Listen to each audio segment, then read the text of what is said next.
За та бүхэндээ сар шинийн мэнд хүргэе. Номын сангийн зочин подкастын маань шин зочин за 17 дугаар жаарны сүрээр дарагч хэмээх гал морин жилийн маань хамгийн анхны зочин бол маш хүндтэй хүн оролцож байна. Монгол Улсын хөдөлмөрийн баатар ардын багш, хэлбэчгийн шинжилгээ ухааны доктор, профессор Синдэн Жавын дулан багш маань оролцож байна. Танд сар шинийн мэнд хүргэе. За сар шинийн мэнд хүргэе. За сар шинийн үеэр багшийн орох нэвтрүүлгийн дугаар, зочноор орох нэвтрүүлгийн дугаар маш их байдаг. Тэн үеэрээ бидэнд цаг зав гаргаж манай уншигчтай уулзж байгаад маш их баярлалаа. За энэ номын сангийн зочингийн энэ дугаарын онцлог номоор Монгол соёлын тайлбар төл бичиг ном орж байна. Тэгэхээр энэ номын талаар, ерөн багшийн судалгааны ажлын талаар ярилцъя гэж бодож байна. За тэгэхээр таны өвөг дээдс Бадрахын содном даржаа гэж үлгэр сайхан өвөө байсан байна. Тэгэхээр энэ хүн таны яг өнөөдрийн судалгааны ажлын зам мөрт хамгийн их чухал нөлөө үзүүлсэн болов уу? Хоёулаа таны өвөг дээдсийн тухай ярил. За их онож мэрэгэн зөв хэллээ. Тэгээ миний ажилд мэрэгжлийн болоод ер нь ирээдүйн бүх үйл хэрэг бол ер нь энэ хүнээс эхэлтэй гэж хэлэхэд бол яг болох юм байна. Манай өвөө бол хуучин цагаар бол цээж эрдэмтэй хүн байсан. Өөрөө бол зүгээр жирийг малчин хүн. Тэгсэн мөртлөө нэг онцлог чанар нь бол их ой сайтай гэх үдэ. Их цээж эрдэмтэй. Тэгээ тийм учраас бол их олон үлгэр хууч мэддэг. За би нэг туйл хайлдаг байсан гэж худлаа хэлэхгүй. Тэгээ тэрийгэн айл готлынхан болоод саахалт нутгийнхэн тэгээд өөрийн орон нутгатаа бол нэлээд нэртэй гэхүүдээ. Ямар сандал сумын албан хаагч нар чинь амралтан аятайхан өнгөрөө гэхээр зэрэг энэ содномгай нэг хэд тонноо хэлдэг. Яг ч юм гэхээр өгөө аваад үлгэр хуучил яриулах гэж юм байна л да. Тэгээд хавийн амтэн айл готлынхан тэгээд бүгдээрээ цуглараад л өвөгийн цуглчдаг. Тэгээд өвөө тэрийгээ сайхан ярьдаг. За би баг хүүхэд байсан болохоор зэрэг бас яг сугандын шигдэд сууж байгаад л тэр сайхан үлгэр домгийн сонсон. Тэр үед нэг хэцүү одоогоор хэлбэл асуудал үүсдэг нь юу гэхээр зэрэг гадаа ээж бүхэр туулны нийллээ гэд намайг дуудаад тэр самар заяа үзүүлэхгүй бас нэг. Тэгэл би гарахад нэг хэцүү, гарахгүй байхад нэг хэцүү. Тэгэл жаахан дуудуулж байгаа л тэгэл нэг хулган шиг юм гараал тэр өхөр тоглоом үгүй. Энэ нь арай чамаас сална. Өвөгийн ярианаас салахын арга байхгүй. Сайхан ч ярьдаг хүн. Заримдаа уйлсан л харагддیں۔ Заримдаа дуулсан л харагддیں۔ Нөгөө ярьж байгаа юмныхаа л нэг үгээр хэлбэл дотор нь орд юм уу да. Тэгээд хавийн хүнийг л татдаг тийм хүн байгаа юм. Тэгээ би тэр өвөгийн залгамжил явж гин гэж өөрийгөө ойлгод юм да. Яг арай жоохон орчин үеийн арай жоохон шинжлэх ухаанчил болсон болов. Гэхдээ нэг өмнөс язгуур нь бол миний өвөө л намайг хүртэл ингэж дижэйн тэтгэж байгаа гэдэгт бол энийг сайхан олж харсан баярлалаа гэж хэлье да. За. Тэгэхээр энэ номыг хамгийн тэргүүн хуудсанд та гоё өгчсөн байсан. Энэ дэлхийн бүх монгол хүнд зориулав гэдэг. Тийм. Тэгэхээр судлах тусам гүндэн орох тусам салж хагацад бэрх гайхамшигын ухад төнгөж барахгүйгээр ийм агуу их эрдэнсийн санал бол яваад орчихдаг юм байлаа. Монгол соёл судалж байгаа хүн. Тэгээ энэ миний олон жил судалсан энэ зүйл маань бол үнэн хэрэгтэй.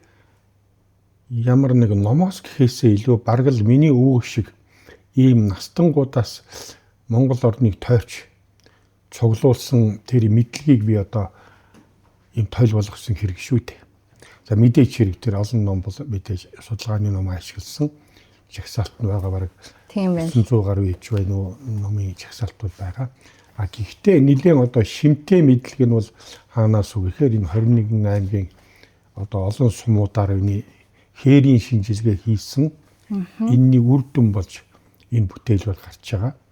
Тэгэхээр зэрэг би өөрийнхөө судалсан хураан цуглуулсан энэ юм авал нийт Монгол үндэстэнтэй зориулж л энэ нэг бүтээл болгоё. За тэгэхгүй нөгөө эрдэм шинжилгээний чи бол бас мэдж байгаа өгүүлэл ном гэдэг маань яадгүй гэхээр зэрэг одоо энэ том номын сан танай номын сангаас эхлээл номын сангуудад бол яг байгаа. Гэтэл тэр болгоныг олон хүн үзэх бол боломжгүй байдаг. Одоо жишээлбэл хөдөөний малчин хүн одоо ирээл байнга номын санд суухгүй шүү дээ, тийм ээ, гэх мэтлэнгээр. Тэгэхээр олон хүнд яаж хүртээлтэй болгох вэ? Энэ өөрийнхөө цуглуулсан хураасан юм бас нэг аваад өгчихгүй. Тэгээд нэг хойч үедээ нэг үлдэх тийм шаардлага болгоё гэж бодож итэл. Харин яг энэ санааг бол надад санаагийн сануулсан бол манай Бомочир хүү байгаамаа. Яг өөрөө нөгөө соёлын антропологийн мэргэжлийн хүн болохоор та одоо энэ өөрийнхөө мэдсэн чадсан юм нэг толбичиг болгоод илүү олонд хүртээлтэй юм биш үү гэж. Тэгээд тэр санааг одоо хэрэгжүүлэх гээд ингээд төслийн баг шавнараасаа юу зохион байгуулад тэгээд энэ толийг бол одоо хийх болсон юм. Гол нь хойч үедээ одоо үлдээ гэж бодоод тэдэндээ харахад төхөмтэй ийм болгоё гэж бодож бол энэ толичгийг хийсэн. Тэгээ ядаж нэг үг болоход ч гэсэн цагаан толгой тийм байна л. Дэрстаралдаар нь хүүхэд дайхан болоод за одоо яадгийн болоо монголчууд гэхэд чинь гадаад байна уу хаана байгаа монгол хүн дээвсэг дээр хараад дайх гэсэн үгний гараад ирэхтэр л баг болчих шүү дээ. Тэгээ бүр гоё ингээд үгнээс нь эхлээд домог зүй, шүтлгийн хэлбэрт нь яаж орж ийсэн, аман соёлд нь яаж орсон ингээ бүх талаас нь тайлбарлаад өгсөн байх лээ. Ихэнх өгөөд одоо утга зүгээс нь бүр тайлбарласан. Тийм ээ. Тэгээ би одоо энэ толны бас нэг онцлог бол энэ толны тэр удирдгал хэсэг дээр бол би одоо энэ монгол соёлыг олон жил судалсан хүнийхээ хувьд нэг онлын концепц гаргая гэж бодоод. Тэгээд би монгол соёлын 7 гол чанар гэдэг юмыг бол анхудаа энд бол бичсэн байж байгаа. Энэ монгол соёл гэдэг юм яхаараа ийм гайхамшигтай соёл байгаад байгаа юм.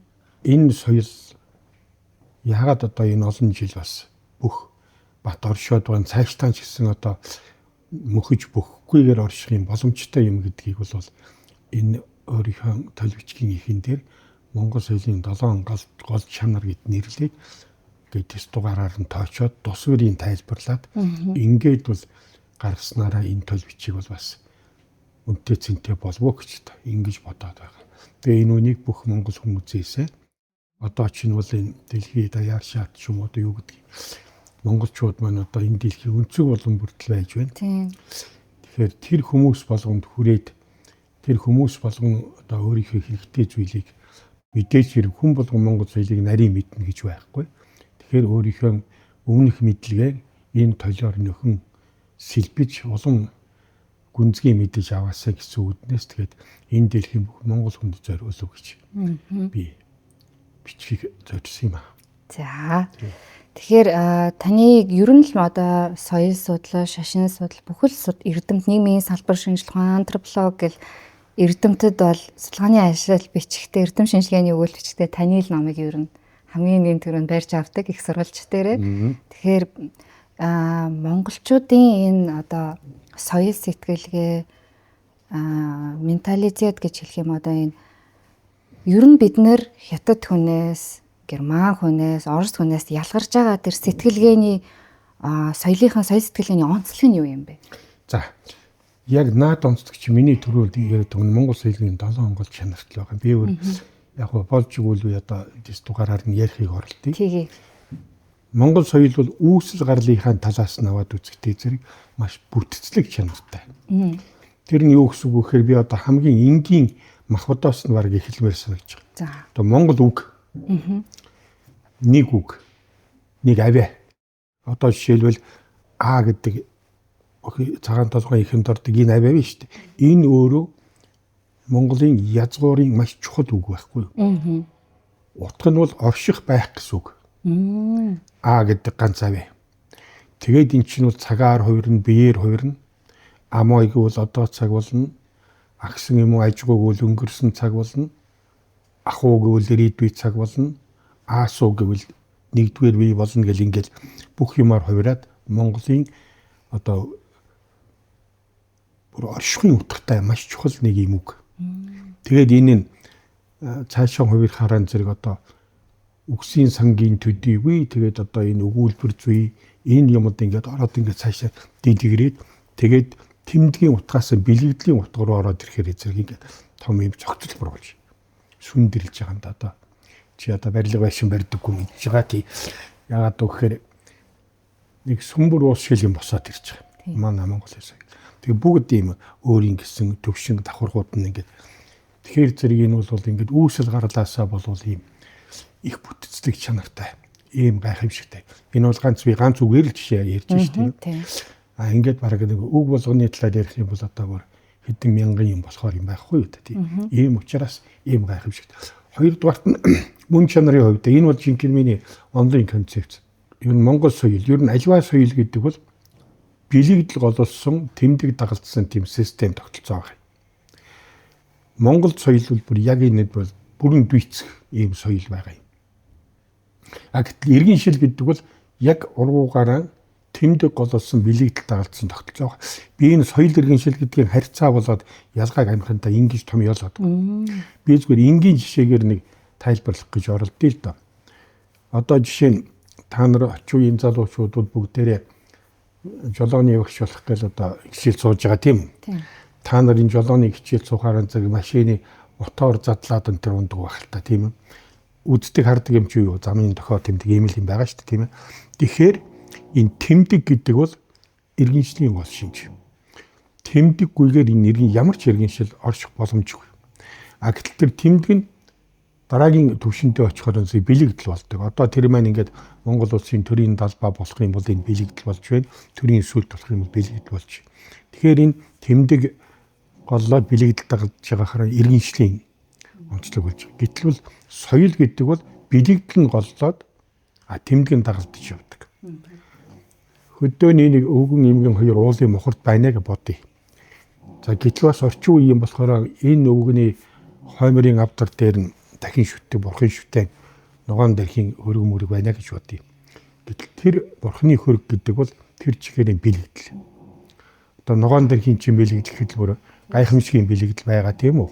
Тэр одоо мутарлаг энэ төр ч юм уу одоо дөнгөж тэр одоо бие махбод нь ялимгүй одоо ингээд гянг хайж байгаа энэ төр ч юм бол нөгөө Түргэн Баатар туслагч болж тэр хүний ногоон дэрх минийг дуутахыг хүлээж байгаа чагнаж байгаа тэр биеийн хэлмэр шүү дээ.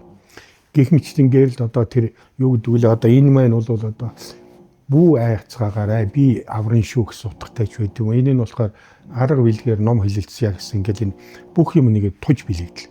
Тэгэхээр энэ бол соёл. Гэтэл тэрний хажууд нэг зурагт байна гэж бодъё тийм.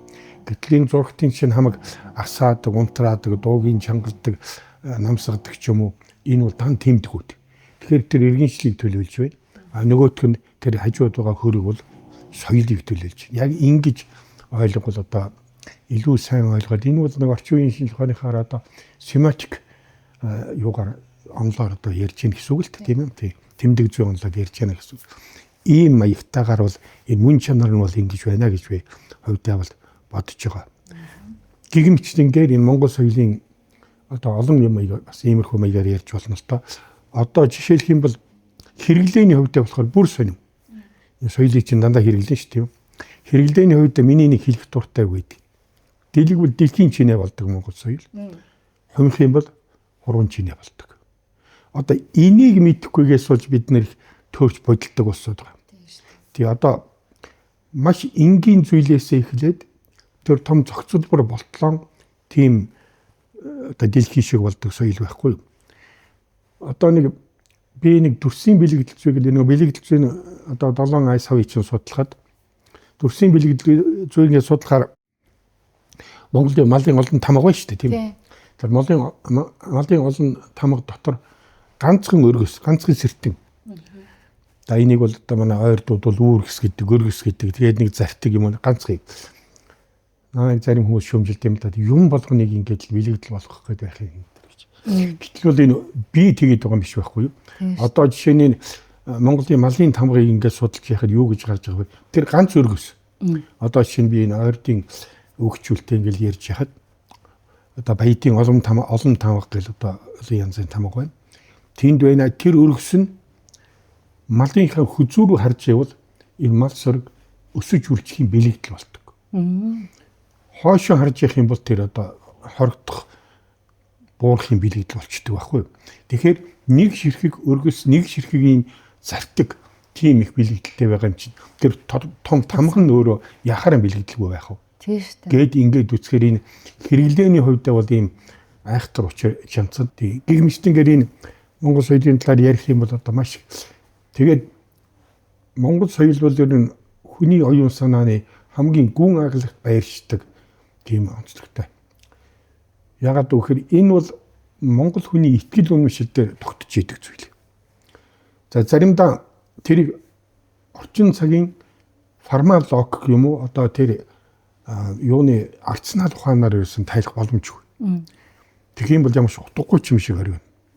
Сацдын суу сансрын үл зүтгэрний гэхээр одоо зөв тийм юм гэж юу гэдгийг чиний цацсан суу чинь дэндэл гоож өгдтэй гэж хэлнэ. Монгол хүний итгэл үнэмшлэр бол тэр их хүний өргөж байгаа цагаан суу гэдэг бол сансрын үзүүр хүртэл явдаг гэсэн Монгол хүний итгэл үнэмшил байдаг байхгүй юу?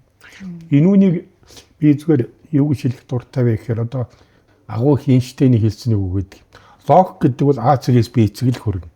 Уран сэтгэмж гэдэг бол хаач хүрч болно гэж. Яг энэ утгаараа ойлгох хэрэгтэй байхгүй юу? Тэгэхээр нөгөө Америкт байгаа твийн цаана байгаа хүүгийнхээ төлөө ингээд Монголд цацал өргөхөд энэ одоо ямар хэрэгтэй юм бэ гэж бодогдмоор гот тийм биш. Монгол хүний итгэл үнэмшнэрүүд тэр сацдын сүгэл тэр дэлхийн цаана явж байгаа хүүхч гэсэн зам мөрийн засах тийм зам мөрийн засам ингэж итгэж үнэмшдэг байхгүй юу? Итгэж үнэмшихгүй амтан бол яг хөө тэгэл болин л үсттэй. Тийм шүү дээ. Гэтэл бол энэ итгэл үнэмшил гэдэг нь өөрөө Монгол хүний өөр их итгэл үнэмшил. За одоо би долуулан гэж ярьж амжихгүй. Гэхдээ би нэг хамгийн одоо өндөрлөгтөөр нэг үг хэлэхэд байна. Яг энэ агуу их соёлынхаа хүчээр чинь монголчууд дэлхийд госгүй их түүхийг бүтээсэн байхгүй. Ийм соёлтой учраас. Өөр соёлтой байсан бол юм уу энэ соёлыг итгэж үнэмшихгүй юм уу энэ соёлыг мэдэхгүй хүнд бол тэгээд монгол хүн яг яагаад байгааг нь ойлгохдоггүй. Яагаад дэлхийг эзлээд байгааг нь ойлгохдоггүй. Гэтэл энэ соёлоор хүн болсон учраас Сувэдэ-Баатар гэдэг дэлхийн цэргийн стратегийн гайхамшигт ухаантан мэндэлсэн. Энэний хүчээр дэлхий дахныг эзэлсэн хаатын хаан Тэмүүжин гэдэг жаахан гүгөө Чингис хаан болсон. Энэ соёлын хүчээр Чангай Чансан гэдэг мэргэн эрдэмт. Энэ соёлын хүчээр Хит Ухаа гэдэг аимшиггүй чин зэрэгтэй. Эднэрийг чинь хүн болгосон, эдгээр чинь монгол хүн болгосон юм чи манай монгол соёл байхгүй. Тийм учраас бол эцсийн үр дүн нь бол хэлж барахгүй гайхамшигтай ийм соёл юм аа. За тэгэхээр монголчууд маш олон угсаатны бүлгүүдээс бүрддэг. Тэгэхээр энэ угсаатан болгоны бэлэгдэл зүй өөр байна уу? Ерөнхий агуулгаар нь харуул нэг зүг байна уу? Энэ яг энэ монгол соёлын 7 гол чанар, энэ 7 гол чанараараа бол баг нэг. Тэр 7 гол чанарыг чинь холбож яадаг тэр одоо хамгийн гол шүрмсэн утас нь бол ерөөсөө бэлэгдэл. Энэ бүх соёлууд бэлэгдэл дээр үндэслэж хоорондоо нийлдэг, салдаг, тогтдог. Тэгээд мэдээж ихэр угсаатан болгоны өөрийн онцлог түүх юм уу? Удам судрынх нь онцлогтой холбоотой жижиг сажиг ялгаа байлгүй яг уу тийм ээ. Тэр бол байхаас өөр арга байхгүй. Тэгтээ тэр болгоно үн цэнтэй. Ер нь одоо ингэж харж яхад чинь бол бидний одоо манай халагчдын жишээ нь одоо мартчихсан нэг зүйлийг тэр орд усын монголчууд аваад үлдсэн ч юм уу. Бүр хаа байсан одоо Сичуан мужид байгаа нэг Сүбэ Монгол гэдэг нэг гацаа тусган байна шүү дээ. Тэднийхэн аваад үлдсэн байт юм уу. Тэр хүмүүсийн донд монгол соёлын ямар нэгэн гайхамшигтай юм үлдсэн байдаг байхгүй юу.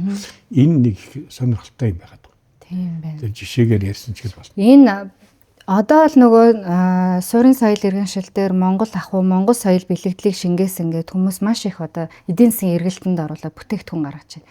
Дээл ахуй хувц байдаг юм уу, эдлэл шааз эдлэл байдаг юм. Гэтэл одоо бас тавихгүй дүрслэхгүй байх хийнүүд аяачаа тавьчихдаг тий.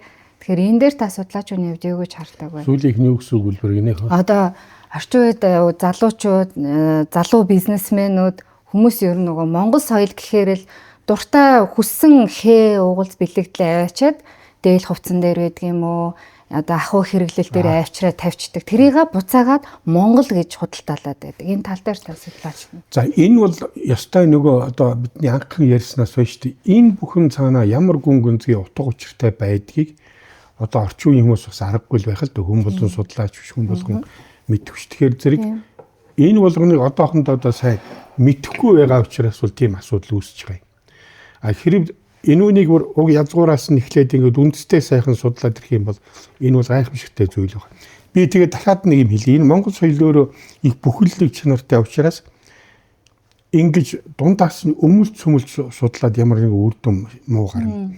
Юм уу ер нь их ойлгомжгүй болдог. Тийм. А нөгөө язгуураас нь хөөгөөд судлахаараа ингээд бүхэлд цогцоороо болохоор зэрэг маш утга төгөлдөр болдог байхгүй. Яг ингэж одоо өмөл цөмөл дундаас нь та энийг өөрт нь таалагдж байна тийм үү. За энэ гоё хүүхэнд энэ таалагдаа, энэ сайхан залууд тэр таалагдаад гэж ингэж өмөлж авах юм бол энэ өмөлж авснаас болж байгаа. Тийм байна тий. Өмөлж цөмөлж авснаас болж байгаа. Тэгэхээр энэ нүдлийн соёлын Монгол соёлын яг суур хөрсөн гэж одоо авч үзвэл бидний өвөг эцсийн тэнгэр шүтлэг гэж үзэж болох уу?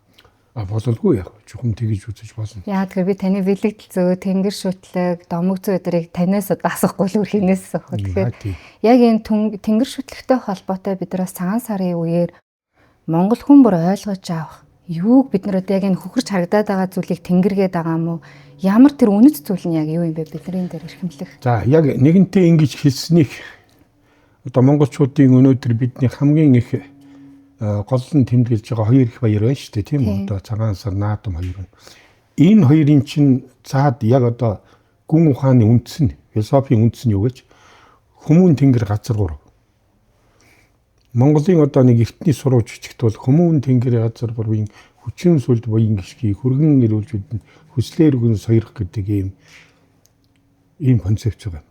Энэ юу гэхээр зэрэг нөгөө зэрэгэд юугаар нутгаар хүмүүний хүч, тэнгэрийн сүлд, газрын буян гişг гэдэг энэ гурван юмыг энэ гурван ертөнцийг ингэж заавал холбож нэгтгэж ойлгодог. Энэ бол манай Монгол соёлын баг өөрийн чинь хэлдгээр суур одоо үзлэн. Тэгэхээр наадмаарч гэсэн, цагаан сараарч гэсэн энүүнийг дахин бүтээж, дахин шинээр сэргээж байгаа үйлийг л наадам, цагаан сар гэд нэрлэдэг. Одоо юу гэдгийг нэг он цагийг одоо яг хуучин цагт бол нэг 4 цагийн хорим гээд 4 улирлаар нь хуваадаг байсан. Одоо бол яг арай товчлоод бид нар орчин үед бол жилийн эхийг бол тэр цагаан сараараа бэлэгдэж нэг шинжилдэг. А жилийн одоо сүүлийг бол сүүлийн 6 сарын бол наадмаараа нэг шинжилдэг, шинтэгдэг. Ингээд энэ хоёр жилийг ингээд 2 удаа томоохон шинжилэл хийхээр зэрэг ингээд Монгол зам болвол Монгол үндэстэн бол сайн сайхан оршихыг бүх ерөөлөнд бүрддэг гэсэн ийм утгатай юм шүү дээ. Энэ чинь бол цаанаа болдог. Тэгэхээр тэр хүмүүн тэнгэр газар урвын тэр хүн холбоо гэдэг юм дарал Монголын бүх юм бүтэж оршиж идэг. Яг энэнтэй учраас өөрийн чинь хэлж байгаа энэ тэнгэр шүтлэг гэж яриад байгаа зүйлийг бидний өвгдээд өөрийнхөө одоо хасуу тамган дээрээ өнөө нэг гэргээ гэдэг алтан мөнгөн гэргээ гэдэг тэр юмн дээрээ бол томьёолоо дартслаад сэлцсэн байгаа. Тэрний үгээр мөнгө тэнгэрийн хүчин дүр, их суу залын гэгэн дүр гэдэг тэр үг. Тэр бол яг энэ гүнзгий утгыг хоёулан гинэгээ шингээсэн. Тэгэхээр энэ бол юу гэхээр зэрэг за би тэр мөнгө тэнгэрийн хүчин дүр гэдгээ бол олон хүн яг амаарч гэсэн ядаж мэдчихээн. Тэр их суу залын гэгэн дүр гэдэг үгийг би нэг тайлбарламаар байна. Энэ монголчуудын нөгөө тэнгэр үзлийн чинь 99 мөнгө тэнгэрийн дотор энэ барууны 55 тэнгэр гэж хүчирхэг 55 тэнгэр байгаагийн нэг тэргүүлэгч тэнгэр нь бол тэр их суу зал тэнгэр гэж байдаг. Тэр их суу зал тэнгэр гэдэг маань юу? Тэр нэрнээс их суу зал гэдэг бол суу гэдэг нь бэлгүүн ухааныг, зал гэдэг нь аргын ухааныг хэлж байгаа. Бэлгийн ухаан, аргын ухааныг хослуулахаар зэрэг бол жинхэнэ үр дүн бүтээл гардаг байхгүй юу? Тэрүүнийг агуулсан эзэн тэнгэр бол тэр их суу зал тэнгэр. Тэгэхээр энүүний эвэл дор монгол хүн одоо бүх зүйлийг бүтээнэ гэсэн ийм ойлголттой юм л да. Тийм учраас энэ үг баг. Тэгэхээр тийм учраас дардслаад сийлээд ингээд хамаг юм дараа сийлийг хийчихсэн байж. Энэгээрээ нөгөө монголчууд чинь бол өөрийнхөө тэр оюун санааны хамаг хүчирхэг эд шид чадлыг юмудаа тэгэж авч явдаг тэрийг агуу чанараа бол хадгалж явдаг гэж ингэж ойлгох хэрэгтэй юм байна. Яг өөрийн чинь асууж байгаа тэр тэнгэр шүтлэгч тэндээс ихтэй тэр ер нь бүх үйл хэрэг бол тэндээс ихтэй. Ийм юм байна.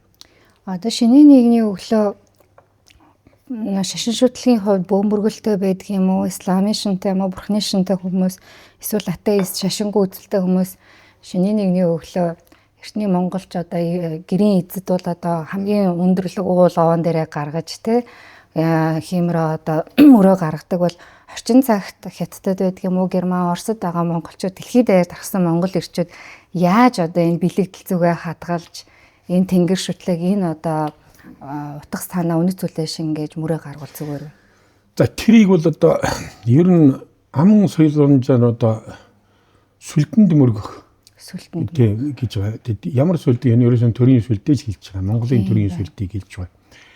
Одоо өндөр уулын орой дээр гарна гэдэг нь ямар нэг хэмжээгээр тэнгэрт болоод төрийн сүлдэнтэй арай ойрхон очиж байгаа гэсэн тийм хийсвэр утга байгаа. Тэгээд одоо зүгээр ингээд нэг тийм дүрслээд н орчин цагийн хүний юугаар ингээд дүрслээд үзэх юм бол Монгол орн цагаан сарын шинийн нэгний өглөө болж байхад бол одоо бүх монголчууд юм уу, монгол үндэстнүүд юм уу төрийн сүлд хаана байгаа газар тэр овоон дээр гараад тэр зүгрүүгээ голчиж мөрөгдөг. Сүлдэнд мөргөнөө гэж ярьдаг. Тэгээд одоо жишээлбэл зүйн хэлэх юм бол ингээд нэг сансын өндөрлөгөөс одоо монголчуудын зургийг авах юм бол өмнө зүгийн монголчууд нь умар зүг хараад л улсынхаа нийслэлөө хараад л мөргөж байна. Умар зүгийнх нь өмнө зүг рүү хараад л тэр улсынхаа нийслэл, баруун зүгийнх нь зүүн зүг рүү ингээд яг тэр төрийн сүлд байгаа газар руугаа. Ерөөсөн тэр төрийн сүлд гэдэг юм бол одоо монголчуудын чинь хуучин цагийн хамгийн гол шүтэний шүү дээ. Тэр нь шууд мөнгө тэнгэртэй холбоотой байдаг учраас. Тэгээд тэрний дараагаар нөгөө бүх нөгөө зоолгох барих бусад өдөр тутмынхаа үйлийг бол хийн шүү дээ. Тэгэхээр тийм учраас энэ зан үйлийг хийдэг заншилтай. Тэгэхээр магадгүй зүгээр ер нь бол нөгөө сацлаан өргөхтөн ч гэсэн бас яг тэр зүгт голлож иргэн мэдээж хэрэг дөрвөн зүг төрийн гихтэн ерөөсөө төрийн сүлдэн голлож тэнд бол сацлаан өргөдөг юм учиртай юм. Тийм. Одоо тэгэхээр би зүгээр ер нь хэрэг та нар үнэхээр тийм боломж байдаг бол Монгол улсын төрийн сүлд хаана байгаа тэр зүг рүү тэр хаана оршиж байгаагаас үл хамааран тэр сацлаан өргөөд өргөхтөн бол нөгөө сайн юмдаар сацлын зүг сансрын үзүүрт хүрдэм чинь Улаанбаатарт хүрхэл байлгүй дээ. Тийм. Гэж бодож бясалгаж тэгж өөрийнхөө одоо сацл юмаа өргөдөг. Тийм учиртай. Цагаан сар гэдэг энэ төр ёсны баяр дээр цагаан гэдэг үг маш утга учиртай. Тэгээ энийг бол тантай одоо уулзсыг асуухгүй байж болохгүй, ялангуяа цагаан сарын баяр болж байгаа учраас бүхэл зүйлийг цагаан гэж байгаа. Та энэ дээр их гоё энэ тайлбар бичиг дээр бүр дэлгэрэнгүй бичсэн байл. Тийм. За тэгэхээр энэ баяр ёслолын хувьд бол нөгөө Монголын түүх чинь гайхамшигтай сайхан уламжлалтай өн удаан уртын түүх учраас одоо хүмүүгийн сурвалж бичиг тентэр бол жилд 3 удаа их баяр наадам хийдэг. Тэгээ ялангуяа энэ намар цагт монголчууд чинь нэг удаа өөрийнхөө хүн зоныг бүртгээд, малаан бүртгээд тэгээд нэг ёсолдог гэдэг бол бас энэ цагаан сарын нэг зарим зан үйлдэх уялдаад байгаа маа. Одоо тэр дайн байлдааны цагт чинь одоо зарим овгоор байхгүй болчихно. Зарим мал сургуулийн хуйгаараа байхгүй болчих шүү дээ. Тэгэхээр зэрэг нэг бүх хүн мал хоёроо бүртгэх нэг юм ажил байна. Тийм учраас нөгөө монголчуудын жилийн мэдчилгээнд хүртэл таны үе ямархан байна уу, сүрэг мэд байна уу гэж одоо манай нутагт мэлж. Тэр чинь хүмүүний мэд, сүргийн мэд гэж хоёр юм байна. Энэ хоёроо голчлоод тийм учраас одоо энэ мэдчилгээний ёсондоо энийг одоо ингэ шингээг авсан ба шүү дээ. Тэгээд дандаа нэг амар байна уу гэдэг үг чинь бол хамгийн чухал. За тэгээд өөрөөсөө ахмад настай хүн болгоны дандаа та амар байна уу гэж мэдчихлээ. Тэгээд тэр нөгөө настай хүнтэй мэдчихлэхээр та амархан айлдж байна, амар сайн байна. 3 удаа сүгдэж мөрөгдөг ёс хүртэл байсан шүү дээ. Тэгэхээр энэ амар гэдэг үг бол энэ монголчууд юмар хамгийн чухал үг. Энэ юу гэлтэж чинь нэхэд нөгөө Монголын түүхэнд дэлхийн түүх болж алдарсан их Монгол улсын амар амгалангийн Пакс Монголикоч энэ дотор явж байгаа байхгүй. Энэ үнийг хүн болгон өдөр одоо жилийн эхэнд хүний амар амгаланг асууж байгаагаар өөрөөр хэлбэл монголчууд маш ээдрээтэй түүхийг туулахдаа бол хүний амьдралын хамгийн чухал юм юу вэ гэхээр тэр амар амгалан гэдэг нь хамгийн чухал. Тийм ч одоо нөгөө юу вэ Харвард маруудын судалгаагаар чи ерөөсө баг батлагдсан зүйл шүү дээ тийм ээ. Тэр амар амгалан гэдэг бол хүний хамгийн аз жаргал. Тэгэхээр монголчуудын нэг бол эртнээс ухаарсан. Тийм учраас яг энэгээр мэдчилдэг.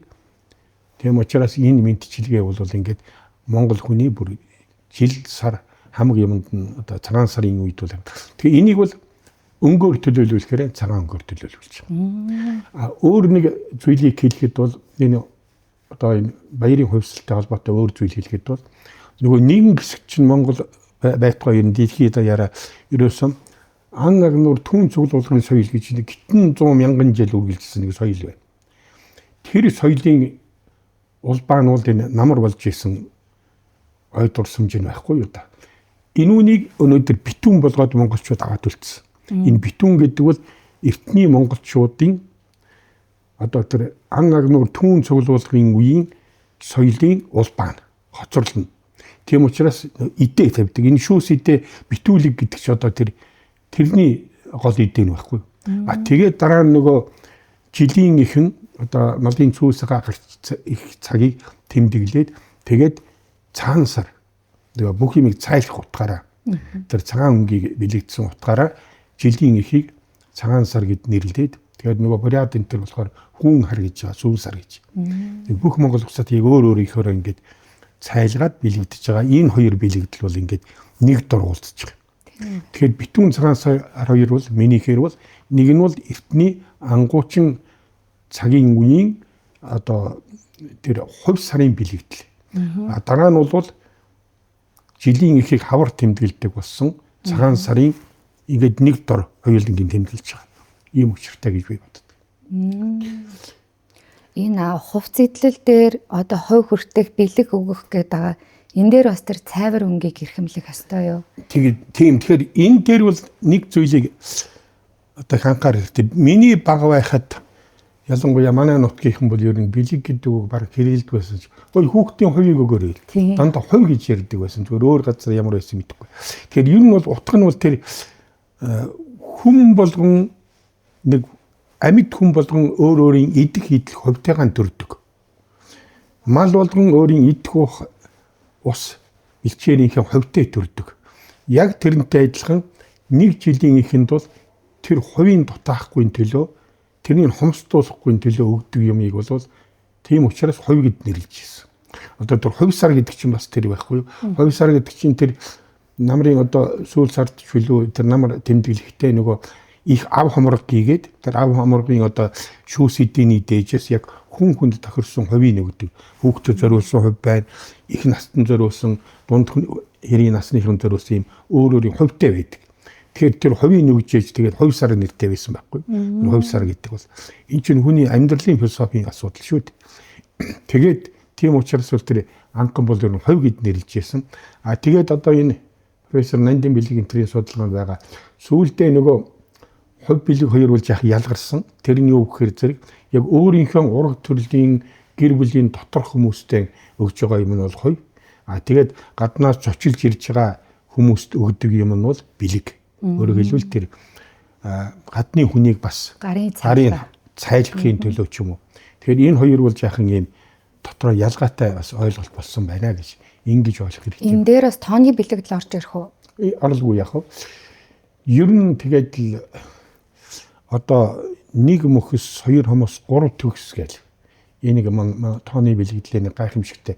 Энэ монголчууд чинь хамаг өөрийнхөө амьдралын философиг ингээд энэ мэрэгэн цэцэн үгэндээ ертөнцийн гурав муутай ингээд томьёолоод одоо тэр хүн болгон ном уншаад байх боломжгүй учраас энэ аман соёлоор ингэж биний түрүүний тэр монгол соёлын нэг онцлог бол тэр оршихуй хувьд тэр аман утга соёл байхгүй монгол соёл чинь. Тэр долоогийн нэг нь. Тий, тэгэл ерөөсөө нөгөө амаар голтуу олон мянган жил уламжилсан. Тэрнийг юу гэж гоё хэлдэг вэ? Нэгэн амаараа айлтгаж мянган сонороор сонорлно гэж. Одоо энэ чинь Монгол аман зохиолын онол байхгүй та. Манай Монгол би Монгол аман зохиолын онол гэж номыг бичихтэй бол яг нэгэн амаараа айлтгаад мянган сонороор сонорлох ийм соёл. Нэг хүн ерөөл хэлж чинь тийм үү? Тэр хүнийг л амаараа айлтгана. Тэнд хэдэн хүн сууж байна? 20 30 100 мянга. Тэгээд дандаа сонороор нь дамжаад тэгээд цаашаа дамжин тийм үү. Өнөө дамжуулдаг арга нь, уламжилдаг арга нь ийм аргатай байхгүй. Яг ийм учраас бол тэр нэгэн амаараа айлтгаад 1000 сонороор сонирж байгаа. Ийм утгатай соёл байна. Тийм учраас одоо тийм нэг агаваас хүүд юм уу өвгөөс ачид юм уу одоо чинь миний өвгөө надад дамжуулж байгаа шиг ингэж дамждаг. Тэр бичгийн соёл үүсгэхээс өмнө шүү дээ. Тийм шүү дээ, тийм. Бичгийн соёл чинь тодорхой цөөхөн хугацааны жил шүү дээ. Аман соёл гэдэг нь бол тэр маш олон мянган жил оршсон соёл байхгүй. Тийм байна. Тийм утгаар нь ойлгоно.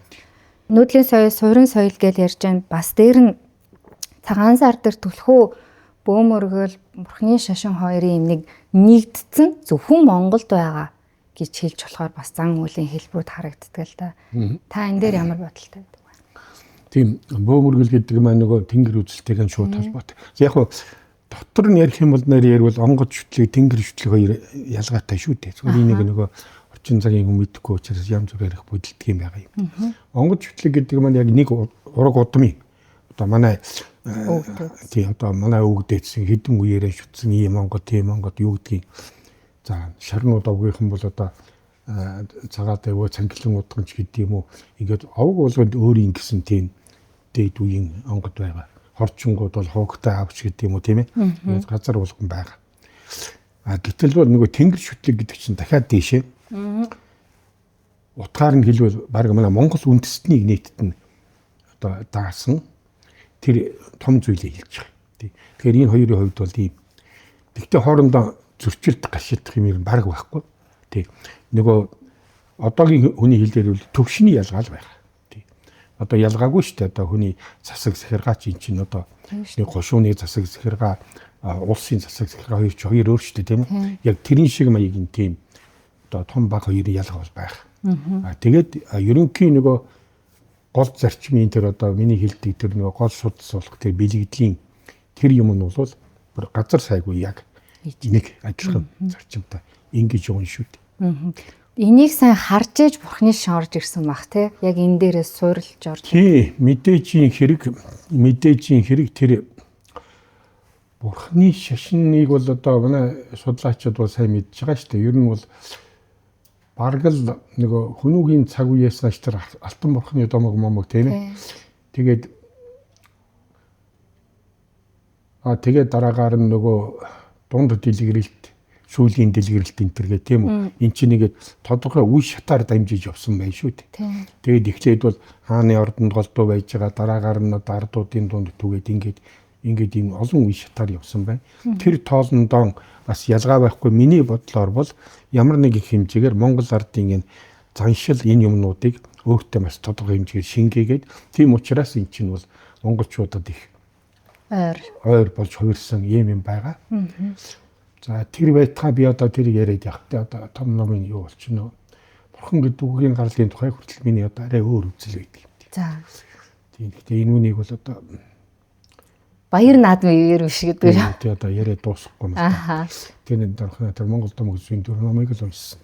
Тийм. Энэ номон дээр бит хоёрын дулан багш битээр ярьж байгаа бүхий л зүйл маш гоё дэлгэрэнгүй. Ер нь бол дайхны найр за тэгэл шинээр гал голомдоо үүсгэж байгаа наад бүх юм ингээд маш гоё. Хүний нэгэн насны 3 хурим гэж хэлдэг тийм ээ. Тэр болгон бол өөрийнхөө янз бүрийн хувилбартайгаа одоо бүх юмтайгаа байгаа. Болж игэл би бас тэр чинь гэхдээ ер нь нэг хүн нэг насантаа судлаа дуусахгүй юм байна. Тийм шүү. Тэгээ би үл зөвхөн нэг суурийг гаргаж өглөө. Одоо тэгээ тэрнээ цаашаа хойч юу их юм нэг задруулаад цааш нь одоо миний шавнарч байд юм юу. Нэг нь бол мал ахын соёлыг судлаад одоо миний зарим шавнар яг тэгэл нэг нь бол зөвхөн мал ахын соёл судлаад ингэ явж юм л да. Нэг нь бол бэлэгдэл судлаад ч юм уу. Нэг нь бол одоо юу гэдгийг хуур хөгжим судлаад ч юм уу. Төрийн бэлэгдэл гэдэг ч юм уу тий. Ингээд нөгөө цаашаа салбарлаад ингэ нарийсаад явна. Тэгээ суурийг бол яг гаргаж өгч байгаа нь бол энэ тойл бичиг байна. Үндсэн гол суурь. Дулан багшаас суухад Монгол хүний одоо ер нь эрхэмлэн дээдлэх үнэт зүйл гэдэг дээр та ажиллаж байсан шүү дээ. Сууисаас гаргасан. Тэгэхээр яг энэ дээр Монгол хүн одоо энэ төр төсний их баярын үеэр эрхэмлэн дээдлэх зүйл, үр ач нартаа сургах, ойлгуулах, ер нь Монгол хүний хамгийн энэ төр хүнд эрхэмлэн дээдлэх зүйл юу юм бэ? Энэ бол ерөөсөө ганцхан томьёолоор хэлэхэд энэ ерөөсөө Монгол соёл. Бид нар Монгол соёлоороо л нэгдүгээр дэлхийд танигдан, дэлхийд гайхуулна. Энгээр л бид нар өсөн дэвшин өрнөд цэцэглэнэ. За ер нь би зүгээр жоохон гатуу болчихдөг юм яадгийн. Хүний юмыг хуулаж өөр юм болгоно гэдэг бол ер нь л жоохон бүтэл муутайхан зүйл гэдэг нь одоо их олон жилийн туршилтаар бол бид нар туршлаа шүү дээ. Бид нар олон туршилтанд орлоо. Юу гэдгийг одоо за одоо социализмын 70 жилд одоо агуу Карл Маркс энийхээ сургаалаар явах гэж оролдлоо. Нэг л бүтлгүй дуслаа. Одоо бид нар их сүүхийн либерал, неолиберал номлолоор явж илвэ. За та ер нь ямар бүтэлтэй юм болох вэ даа гэж бодогдож байна нэг үл. Энд бол ганцхан яг өөрийнхөө энэ Монгол соёлын энэ гүн гүнзгий утга учирыг л авч шингээж, энүүнийг л хөгжүүлж, эннийхээ замаар л явбал баг илүү бидэнд бол өгөөчтэй. Тэр нь бол би одоо нэг хэлэхэд бол ямар ч орчин үеийн шинжлэх ухааны технологиос ерөөсөө хоцрохгүй гэж би шууд хэлмээр санагдчих. Ганцхан бид нөгөө хэрэглэн дээр түрүү нэг шиг бодилдог. Хэрхэн буулгах вэ? Хэрхэн буулгах вэ гэдэг дээр түүнээс тэр дотоод мөн чанар чинь бол ерөөсөө Монгол хүнийг Монгол хүнээр нь байлгаад тэр хүчрэх хүн байлгаж чадж байгаа. Тэр хүчрэх хүн байлгаж чадсны түүхний жишээ нь бэлэн байгаа шүү дээ, тийм үү? Тэр 13 дугаар 4-р зууны монголчууд чинь энэ соёлоор л дэлхийд хүчрэхийг болсон шүү дээ. Өөр юугаарч хүчрэхийг болов. Одоо ч гэсэн танигдж байгаа урлаг соёл бүхий л одоо салбар шинжилгээ ухааны томчууд бол энэгээрээ л ялгарч гарч. За би ингэж боддог юм. Одоо өнөөдөр яагаад Монголын дуучид дэлхийн номер 1 баритон амар төвшин гэдэг. Яагаад ингэж одоо дуурийн урлагийн нэг эзэлч юу? Гэхдээ би вэ шүү дээ уртын дуутай учраас монголчууд уртын дуугүй хөөмийгүй байсан бол энэ өндөрлөгт хүрэх байсан үгүй юу? Ийм учраас гэж би бодож байгаа. Монголын бүхчүүд яагаад Японы сумо гэдэг өөрийнх нь үндэсний одоо юугийн бүхэл бүтнээр нь нийцлээд ганц монгол хүн 45 удаа төрүүлээд хизээч хин живдэж чадахгүй юм тогтооч юу. Энэ монгол бүх гэдэг ийм агуу гайхамшигтай одоо соёл гинүү юу гэнэ. Энэ юм өөрт нь байсан учраас энэ юм удам сударт нь байгаа учраас тэр дандаа ийм үндэс хөрстэй байж ш тэр өнөөдөр дэлхийд гайхуулж. За тэгтэл байна. Өнөөдөр юу гэлээ? Нэг ой ухаанаар ч ерөөсө тэргүүний эхний нэг хэдэн байран дам монголчууд өстэй тийм ээ. Тэрийг давах юм байхгүй болцсон. Энэ олон мал, энэ олон хонь малын зүсээр нь таньдаг. Одоо нөгөө нацаг дөржийн шүлэгт гардаг мянган хоньны дундаас би хармагс таньж байгаа тийм. Тэгэхээр ийм ой дурсамжийн генетикийн одоо үндэслэлтэй учраас өнөөдөр дэлхийн ой дурсамжийн хамгийн шилдэг одоо нөгөө генийн өгөгдөл нь байж байгаа учраас гэж л одоо би тайлбар. Өөрөөр хэлбэл энэ Монгол соёлын хөрсөн байж байгаа учраас энэ ингэж гайхуулаад байгаа маа л гэж би хэлэх гэж. Тийм. Яг үнэ. Түүнээс тийм хөрс байгаагүй бол үгүй байж магадгүй. Тийм. Энийг Монгол соёлыг яриханд бол бас тэрийн ёсыг их ойлгох хэрэгтэй болоо гэж бодоод байгаа. Тийм. Тэгэхээр цагаан сарын баярын үеэр бас бид нар юуг цэрлэх ёстой юм. Бүхэл юмыг авчираад цагаан сар руугаа баяр наадам бэлэгдэл авчираад орж иж болох юм уу? Юуг чухалчлан одоо цэрлэх ёстой. Би зүгээр цагаан сарынхаа өмнөхөн талдаа цагаан сарын элдвэр битээ муу хэлхээс л эхлэсэн. Элдвэр муучлаад одоо юу гэдгийг одоо янз бүрээр хэлж шүү тийм ээ. Энэ л одоо хориглох ёстой зүйл чинь. Гэхдээ чи байна өөрийнхөө хэмжээ дамжаан тааруулаад л хийх ёстой зүйл болохоос чамайг заавал том ууц тавь. Чамайг заавал 7 давхар идэ бай гэж нөгөө би хэлсэн шүү дээ. Нэг уян гатан соёл гэх тийм ээ. Дэлхийн чинээ болон хурууны чинээ бол энэ жамаал барилах ёстой. Тэр байтхан би нэг зүгээр нэг хууч томог яри. Нэг их одоо сүрхий нэг аюун ухаантай хүн юм байлгүй дээ. Одоо ирэл ирж бод нэг нутагт очиод тэр цагаан сараар таарчжээ. Тэгээд энэ олон сайхан цагаан гэрээ сүндэрлүүлсэн баячууд ч гэл байх нэг ганц үе чонцгийч гэл байх нэг тэгээд тэр айлуудаар орсон байна. Тэгсэн чинь нөгөө баячууд ч зүгээр нөгөө том ууц нөгөө мах цахаан зүгээрээс ингээл ширээ дүүрэн тавьсан. Хамгийн харамсалтай харцаа өгч ирсэн. За тэгсэн чинь нөгөө айлуудаар сорьш нөгөө чавц чинь ёстой умбарсан саяхан сүйтэй цайгаа уугаад тэр өөр нэг олон юм байхгүй тэгээд байсан. Тэгээд тэр хүн явхдаа за энэ газар байна. Ганцхан айл цагаансараа хийлээ. Энэ ганц үе шамцал цагаансараа хийлээ. Бусдын цагаансар хийсэнгүй гэж. Ягаад өгөхээр хар цаг ус. Харж яа нүдхэр чинь их юмгүй хамгийн сайхан нэг жилдээ нөөцөж хадгалсан сүүгээрээ тэр сайхан Монгол цайгийн чанаа дуусан хүн бол цагаан сараа хийцэн нөгөө цагаан сар байхгүй. Тийм байна. Тэгээ хар цаг ямар цагаан сар биш. Тийм. Харж байна. Одоо яг иймэрхүү маягаар л ойлгоол ингээд бэлэгдлэр ойлгоол ингээд тэр бэлэгтээ сайхан үгсэн ярих. Одоо нэг хориотой зүйл бол тэгээд нэг болох үтэхгүй. Одоо дандаа өрөөсөн ганц бэлэвсэн ийм үгнүүд юм уу одоо болохгүй. Дандаа болохгүй үгнүүдийг ярихаар нэг ядаж нэг 3 өдөр тисчмээр байна. Тэгэхээр тэр одоо тэртээ түрг ам насан тисэхгүй байх юм уу дараа нь гарах байх л да. Агтаа 3 өдөр уулд нэг 15 өдөр байх хэрэгтэй. Энэ бэлэгдлийг зохиочхоор чинь бүх жилийнхээ юмыг даана гэж монголчууд үнэмшдэг байхгүй. Энэ итгэл үнэмшил. Хамгийн энгийнээр хэлгээд эннээсээ хэлмээр байна. Тийм байна. Тэгээ яг өөрт нь эвгүй бүтэхгүй юм таард нь хүн амьд мэд. Гэхдээ тэрийг нэг эрүүлээд нэг монгол хэлний чинь эрүүлэл цээрлэл гэж нэг монгол хэлний нэг гайхамшигтай юм ба шүү дээ тийм үү? Одоо тэр байтугай нөгөө бүр үгийг бүртэл одоо юу гэдэг нь цагаан гэхий чинь одоо гялаан гэлэн гэдэг лөө одоо юу гэдэг нь бүгэн гэдэг лөө ингээд ярьдаг шүү дээ тийм ээ. Харыг болохоор бараан гэдэг лөө улааныг бол улаан идэх ёрон бор идэх гэдэг лөө дээ. Энэ монголынхаа одоо бүр болохгүй юм боллоо гэхэд тэр нэг эрүүлдэг хэллэгээрээ ядаж ярьж сураасаа. Энэ ам чинь байна. Амандаа орсон, толгойдон орсон хамаг муухай юмыг урсгах яхад зөрөөс ам биш байхгүй юу? Тим хэл биш байхгүй юу?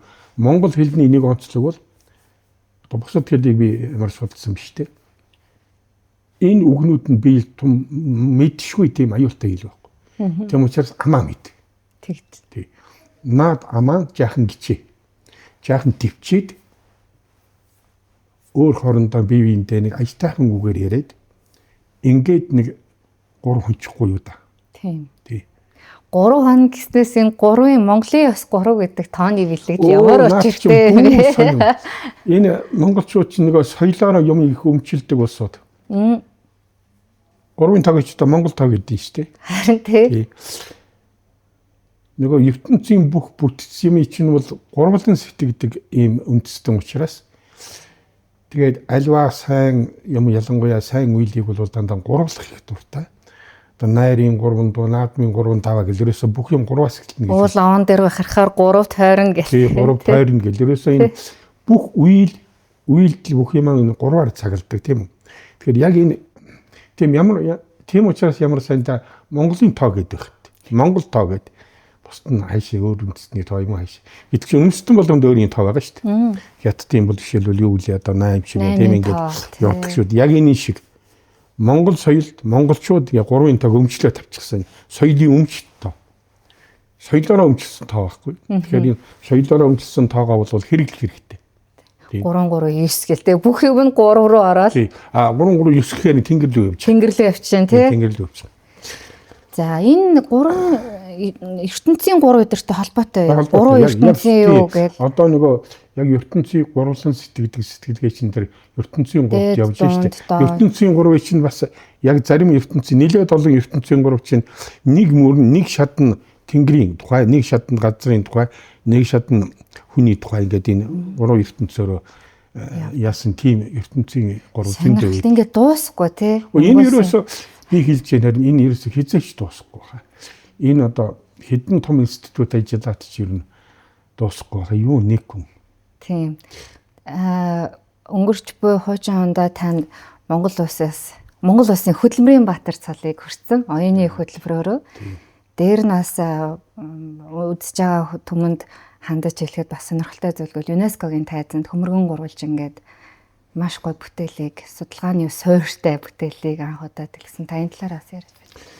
За энэ бол дахиад миний Монгол соёлын лач. Юу гэхээр за би чинь бол одоо яг нэг хэлээд мэрэгжил мэдлэгийнхээ талаар бол миний хамгийн хол юм бол бүжиг байхгүй. дунд сургуулийн сурагч байхдаа их дээд сургуулийн оюутан байхдаа миний хамгийн айдаг юм бүжиг байсан.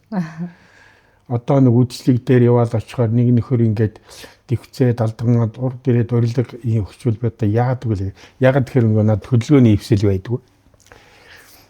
Тэгсэн чинь тэтгэврт гарсан биш. Одоо хүний одоо юу юм дэж тов зяаны тохиорхол юм уу юу юм. Тэтгэврт гараад ажилд орсон чинь би бүжгийн урлагийн сургуульд ажилд орсон. За гэхдээ энэ нь бол маш сонин гачи юм нь юу гэхээр зэрэг миний хамгийн орё гэж бодож исэн соёлын сургууль маань бол заавал бакалаврын хичээл заалгана гээд. Тэгээ би яг нэг хэлэхэд бол одоо бол би бакалаврын хичээл ормооргүй байдаг. Магистр, докторт бол болмоор байдаг. Тэгсэн чинь бүжгийн сургуулийн одоо захирал эрдэнэ цэцэг байсан. Тэр үед надад одоо за танаар бакалаврын хичээл орох. Би угаасаа яаж үүсгэж заах вэ тийм. Магистр, докторын хичээл оруулсан. Тэгээд одоо төсөл өдөрдөн гээд. Тэгээд би тэнд орсон юм байхгүй. Тэгээ би одоо ийм төсөө хүн чинь одоо энэ төрөд юугаа хийх юм бэ? Жаахан бодож үзлээ. Тэгсэн чинь нэг сонин санаа орж ирж байна. Юу гэхээр би бас нөгөө Монгол судлаад соёлтой холбоотой болохтой зэрэг археолог нэлийн сонирхдаг. Тэр дотор бас энэ археологчдын ном сударт байдаг хатны зургууд нэлийн сонирхдаг. Өнөө дүрсийн бэлэгдэл, дохио зангааны бэлэгдэл гэдэг миний нөгөө бэлэгдэл зүйн нэг категоринууд бүхлээрээ тэнд байж идэг. Тэгсэн чинь тийм дотор бүжгийн хөдөлгөөн гэж хэлж болмоор зөндөө олон тийм зургууд байдаг. Энүүнийг яг өөрийнхөө тэр дохио зангааны бэлэгдэл, дүрсийн бэлэгдлийн үүднээс тайлбарлах тийм боломж байна уу гэд хайсан чинь тийм боломж байх юм аа. Монголчуудын өдөр тутмын цээрэлдэг, бэлэгшээдэг хөдөлгөөн, монголчуудын цээрэлдэг, бэлэгшээдэг дүрсүүдийг ингээд харьцуулаад харгуулад ялангуяа тусд нь биш дүрсүүдийг хооронд нь харьцуулахаар зэрэг өвөрмөц гаргалгаанууд гард юм байна. Энийний үүднээс зарим хадны зурагдаар байгаа бүжгийн хөдөлгөөн төр байгаа тэр дохио зангаануудыг судалж үзээд тэгээд дээр нь яг би нөгөө тэнгэр шүтлийн бөөмөргөл нэлээд судалсан хүн чинь тэр үүднээс наваад үзгээд зэрэг бас гайхамшиг юм болд юм байна. Тэрний нэг жишээ бол одоо яг энэ дунд говийн дэл уулын тэр дөрвөлж муулсны ханан хатны ирмэг дээгүүр байж байгаа тэр 32 хүнт гэдэг хатны зургийг нэг ялангуяа ихний тэр 17 хүний хөдөлгөөний дүрс тэр чанга 3 харуулчихсан нэг хүн 2 хүн. Тэр нэг нь археологч нар зурагдаар буулгаагүй. Би тэр газар дээр маш бат. Тэднийг ингээд хооронд нь харьцуулаад үзсэн чинь нэг эрт цагийн монголчуудын гайхамшигт цан шил яг тодорч ирж байгаа. Тайлбарлаж болж байгаа байхгүй. Тэгээд тайлбарлахын тулд дахин яг газар дээр нь очиж хээрийн судалгаа хийгээд тэгсэн тэнд археологчид нь 2 юм дутаасан байл. Том жижиг 2 хүн хоёулаа толгойг нуруу харуулсан байсан. Жижиг хүн энэ байхгүй. Тэр хажууд нэг амтан байсан. Тэрний дутаасан. Тэгээд тэрийг гүйцээгээд бүтэн болгоод тэгээд бүжгийн зохиол бичээд тэгээд яг одоо суйсын анхны одоо ажилтан болж байгаа юм чинь нэг олон бүжиг урлагийн хөгжмийн нэг олон хүмүүс тэр дотор зарим нь миний шав болж байгаа хүмүүс өө багш минь наадгаар чинь маш сайхан бүтээл хийж болно гээд тэгээд одоо миний докторант шав инк гэрэл дэглээд одоо ариун болдгээд хөгжмийн зохиолч байна хөгжмийг хийгээд тэгээд энэ хөмөргөн гурвалжин гэдэг бүжгийн жүжигийг бол хийсэн. Тэгтээ миний тэнгэрийн хүүхдүүдийн бүжиг гэж төсөлдөө нэр өгсөн. Яагаад гэвэл дахиад одоо ингээд миний нутагт чинь би шүдөөний хүүхд юм чинь ингээд уул хатан дар байж байгаа зураг үзээл тэгэл энэ ямар хачин сони юм бэ? Энэ одоо юу вэ? Энийг хэн хизээ хийж өгөхөр зэрэг одоо манай аав ээж өвөө мөгөд өөхөө над чинь тэнгэрийн хүүхдүүдийн бичиг байгаа юм л гэдэг. Энэ одоо адилтгал энэ метафор надад маш гоё сэтэл үүж явах. Энэ чинь тэнгэрийн хүүхдүүдийн бичиг юм бол бүжиг нь бол тэнгэрийн хүүхдүүдийн бүжиг юм байна гэдэг. Тэгээд төслийнхээ нэрийг тэгж өгөөд тэгээд урамсан бүжиг жүжиг гарсан. Тэрний ихнийх нь бол хөмөргөн гурвалж. Тэрнийг тэгээд энэ маань бол маш тийм уран сайхны сэтэл өгөөд одоо бүх хүнд одоо тэр бүжиг тэгэлж байгаа хүнд тэр хөгжмийн хүнд одоо манай ариун болдын чинь тэр юм дандаа ардын хөгжим. Ерөөсөө нэг чиг гадны хөгжим байхгүй. Тийм хөгжим хийгээд нөгөө инк гэрэл маань дэглээд тэгээд нэг сайхан бүтээл болчихд юм байна. Тэгээ байж ирсэн чинь ерөнхийлөгчийн хамрын газраас ЮНЕСКОгийн хадны зураг судалдаг 16 эрдэмтэн болоо өөрчний хурал хийгээд тэн дээр би илтгэлэн тавиад дараа нь оройн үзүүр болсон чинь нөгөө хүмүүрэн уруулжингаа яах вэ? Үзүүлнэ шүү дээ. Дөрийн театр. Тэгсэн чинь нөгөөдөл чинь бүр та нар ч одоо хадны зургийн ямар гоё одоо ийм бүтээл хийчихва. Энийг ч одоо ЮНЕСКОгийн тайзан дээр тавих хэрэгтэй гэдэг ийм санал ирээд. Тэгээд одоо бид нар бол маш урам зориг ороод тэгээд очиод нөгөө тэгсэн чинь одоо нөгөө сайн юм Садам унтахгүй гэхээр Парисын бүх тээврийн хэрэгсэл ажил хайлт болсон. Зогссон. Миний нөгөө хамаг найз нар ч юм уу над бичиг захиа хичээл одоо яана би одоо очиж чадахгүй боллоо метро зогссон нэ галтар зогссон. Тэгээ бодож ялэг одоо үзэвэр хэд маань одоо хүн ирдэг болоо яадаг бол. Тэгээ ЮНЕСКОгийн тэр мянга хүнтэй хүний юутай тэр одоо тайзан дээр чинь яах юм болж байна гэдэг. Гэхдээ тэгээд нэгэнтээ энэ холоос одоо их мөнгө гаргаад ингээл ирсэн 60 хэдэн хүнтэй баг штэ тэр чинь. Одоо тэгээд нэг 10 хүн ч ирсэн тоглодог байхтаа гэдэг. Тэгсэн чинь нөгөө чипэн дугнаад байсан нэг мэдсэн чинь 869 хүн.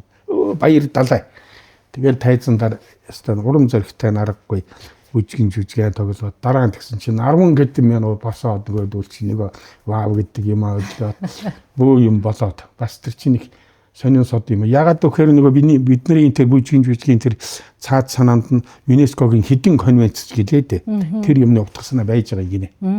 Тэгсэн чинь маш их одоо тийм болоод тэгээд дараагаар нь янз бүрийн готуудаас урилга ирээд одоо миний найз нар энэ чинь би одоо продюсер хиймээр байна. Манай туур хотод очиж тоглоом. Тэгсэн чинь байна. Дараагийн шөнө нь хонох мөнгө байхгүй. Тэгээд шууд бүжгийн жүжигэн тоглолцоод өглөө нь яг шаарддаг болов. Буцаад тэгээд яасан ковид гарсан. Өө за. 2019 оны 12 сар шүү дээ. Тэгэхээр чинь ковидын эхлэл үз. Тийм шүү дээ. Тэгээд ковид болоод хэдэн жил замраал тэглээ. Тийм бид нар гэхдээ тэнд бол Монголоос анхудаа бүрэн бүтэн бүжгийн жүжиг тоглосон. Тоглосон бүжигт нь туш оюутнууд байсан. ямар гоё. Манай оюутнууд бол үнэхээр би тэр хүүхдүүд бол маш баярлдаг. Тэгээд анхудаа одоо иймэрхүү юм болоо. Тэгээд миний хариуцлага тэнд их байсан. Тэр нь юу вэ гэхээр зэрэг би энэ хүмүүст бол нөгөө юуг ойлгохын тулд нөгөө хадны зураг тайлбарлаж ярих хэрэгтэй. Тэр би чи ягаад ийм юм бичээд ягаад ийм юм гарч нөгөө дүрсийнхээ бэлэгдэл нөгөө тохиол занганы бэлэгдэлийн тайлбарлсан франц хэлээр илтгэл тавиад нөгөө презентацийн дээрээ болохоор англиар. Тэгээд нөгөө хүмүүс чинь бүгдийг ойлгоод авсан байхгүй. Энэ нэг нөхөр чинь эндээс ийм юм ингээ гарч ичээ гэдэг. Тэгээд тэр маань их амжилттай сайхан болсыг сонин сайхан юм болсон л доо.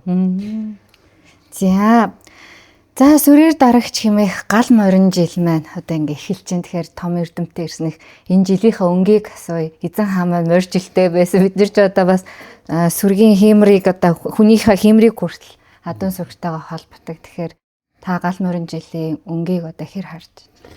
За би бол одоо яг шулуухан гэлгээд бол 6 хайж биш. Тэгэхээр би бол одоо 6 хүний бэлэгдэлцүү үдээс яг тэрий чинь харин яг нэг ганц хоёр үг гэж болох юм аа. Тэгэхээр өмнө нь бол одоо бид нар цагаан морин жил Монголын бүх нийгмийг өөрчилсөн ийм асар том өөрчлөлт болж энэ цаг үед бид нар гიშгэж орж ирсэн. За одоо энэ эхэлсэн энэ шинэ нийгэм, шинэ үйл хэрэгээ бол мандан бадруулах цаг нь бол гал. Тэгээд нэг морин жил чинь. Гал морин жил болж байна. Тийм учраас Монгол хүн болгон өөрөөсдийнхөө чаддаг, мэддэг, хийдэг юм аа. Хинч өөрийнхөө биеийг голохгүйгээр, ажил мэргэжлээ голохгүйгээр хүн болгон гал мэт бадруулах ийм цаг, ийм жил шүү гэж л би одоо Монгол түмэндээ захих байна да. За яасан сах ирүүлвэ. За ингээд номын сангийн маань хойморт Монгол соёлын тайлбар төл бичгийг зохиогч Монгол Улсын хөдөлмөрийн баатар Ардын багш Дулан багш маань оролцлоо. Тэгээд энэ бүтээл Монгол Улсын их сургуулийн номын дэлгүүрт худалдаж байна. Айл бүрийн Монгол айл бүрийн хойморт байгаасай хэмээн бэлэгдэж бас энэ номыг оролцууллаа. Тэгээд илгээрээ инх хамгаалан төрлөөрөө төвшин хамгаалан сайхан саршиндээ шинэлэрээ гэд нэвтрүүлгээ өндөрлөё. Танд маш их баярлалаа. Номын үйл болон дэлгэрээд бас мандан бадрах болтугай л гэж юу. За гэлээ л агшаа. За баяртай.